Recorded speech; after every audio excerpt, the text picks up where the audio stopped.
ay ito na nga yung wench experience namin ng aking mga friendship. Ayan. So, ito yung aming paglalakbay papunta sa Huwensya. So, ayan, isa-isa bumababa ang aking mga ka-office mate.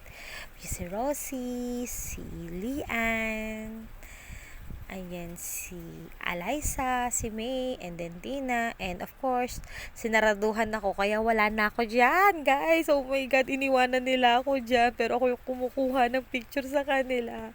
Ayan, so eto na nga, backward tayo. Before kami umalis, let's trabaho, ayan na. So, nag-pack up kami, ayan, and then, nagpila-pila kami kung sino ba mauuna sa sakyan, ayan. Bye, bye, bye, bye, pagkakasya, ayan na nga. So, eto, umakit na kami sa Skyway, and then suddenly, pagdating sa Skyway, toink, checking balance. So, ayan, napahinto kami sandali, and then pinaloadan yung RFID. Ayan, so, ayan, nagtitingin-tinginan pa kami kung, waiting pa do sa loading. Kaya, wait lang. Ayan na nga. Eto na nga, guys.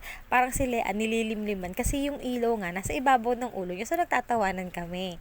So eto na, going there na po. Papunta na nga kami doon saan pupuntahan. At eto na nga, nakarating na kami kung saan kami dapat ay mag-relax. So this is our first time na magmasyal. Hindi mo pasyal talaga total, pero relaxing lang po syempre. And then pagpasok namin, ayan, nakita namin yung si guard na napaka-friendly. And then eto, pagdating ko, syempre nag-check kami ng appointment, and then dapat ang schedule namin ay 7 o'clock, dumating kami 7:30. So ayan po sila, nagmi-meeting sila kasi habang waiting kami sa verification ng appointment namin, kasi nga na-late nga kami, nga napakabait talaga namin. So ayan, habang waiting na tinatawag kami, nagchichismisa muna. Ayan, may hokus-pokus ang mga magagandang dilag. Ayan, so ako nakaupo lang dyan, and then tinitingnan ko ng ginagawa nito, bubulungan sila. Ayan ang aming auntie. Pero pagdating dyan, guys, hindi na po kayo pwede mag-camera, dahil pagdating po doon, medyo nude na kasi ang So ayan na nga, nagpalit na kami ng damit. And then yung dalawa, nauna na po dyan kumain. Ayan, makikita nyo po, nagmamadali silang kumain. Hindi ko alam bakit, pero gutom na sila. Pero advice ko lang, kung kayo ay magpapamassage, dapat wala pong laman ng inyong mga tiyan. Kasi syempre, of course, mamaya sumuka kayo dahil full body massage po yun ang gagawin sa inyo. Advice ko lang sa mga gusto at nagkatanong kung saan namin nakuha yung promotion for this.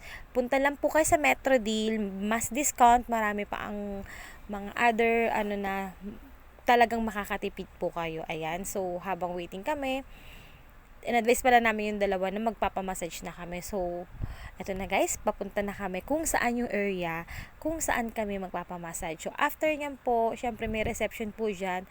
Lahat po ng number namin sa bracelet ay kinuha, because yan po yung tatawagin para po kayo ay mamassage. Merong isang massage po na naka-assign po sa inyo at tatawagin po kayo sa inyong mga numero, hindi po sa pangalan, kasi yun po yung parang base po nila. So, yan po sa second floor po yan. Pero guys, medyo madilim siya, so hindi talaga pwede. So, unang pinuntahan ko yung sa boy. So, sumilip ako. Babawal pala yun. So, ayan, yan yung mga room. And then, sa second naman po, medyo hindi siya pwede talaga ilawan, of course, pero matigas ang ulo ko, pasensya na po. Ayan, so, sinilip ko lang konti. May pasilip lang po tayo konti, pero bawal po talaga yan. Bawal nga po ito, pero matigas ang ulo ko, no? So, ayan nga po. So, medyo makulit lang, ayan. So, yan po yung massage area kung saan na bawat isang tao i-massage po yan. So, very relaxing po talaga. Full body massage is the best po. Talagang tutunog at magka-cracks po ninyo. So, eto na po ang aming pictures and bonding moments for the first experience pa-massage when unlimited food. Thank you, and don't forget to